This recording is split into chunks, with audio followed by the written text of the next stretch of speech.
تاسو ته بهتره معلومه ده چې ګوزن یو ډېر بد مرض دی او په دغه رابطه باندې نن 4 ورځنی کمپاین په ننګرهار کې پیل شو چې د ولایت مقام نه آغاز وشو. افتتاح د ولایت مقام نه وشو.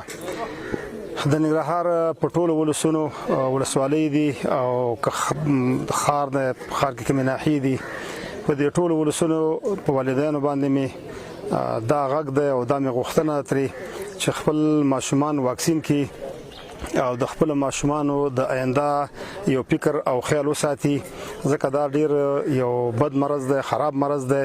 خدا نه خواسته چې ماشومان واکسین نشي، پاینده کې دوی د ژوند او ژوندۍ خراب نشي. نو غوښتنه مې دوی نه ده چې خپل ماشومان د واکسین نه پرې نږدي، خپل ټول ماشومان واکسین کړي. نن کمپاین چې فعالیت کې افتتاح شولو، دا به 4 ورځې کمپاین نن سبا نه به شروع کیږي تر پنځشنبه ورځ پورې. په د ټوله حوزه کې به د 19 لک ماشومان به په دې کې واکسین کیږي تر 5 کالو پورې.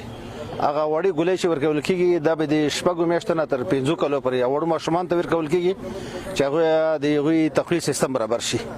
او زمونږ د دې ځنه ټولو والدینو باندې په ټولو سپینګیرو علماء باندې غږ دی چې د ټول ماشومان باندې د واکسین نه فاتې نشي او د واکسین ول سره پوره همکاري وکړي چې دوی د واکسین نه ماشومان پرې پاتې نشي. ننګرهار کې الحمدلله موږ داسې فیخ نه لرو چې داسې واقعي فیخ شوی، مثبت واقعي فیخ شوی.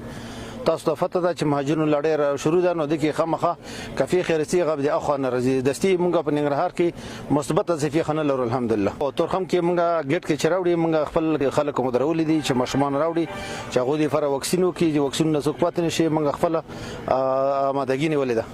دغه کمپاین به زموږ د اپریل د میاشتې په 9 باندې شروع کیږي او 4 ورځې به دوام لري. هغه ماشومان چې نو پیدا وي تر 15 کالو پورې عمر وي دغه ماشومان ته واکسین کیږي.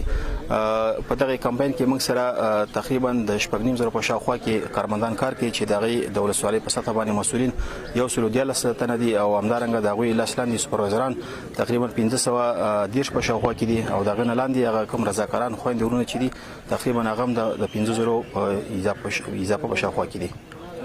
په ننګرهار کې چې زموږ د ماشومان چې عمر د 15 کالو څخه کته وي هغه د اتلکه او 15,000 په شاوخوا کې دي.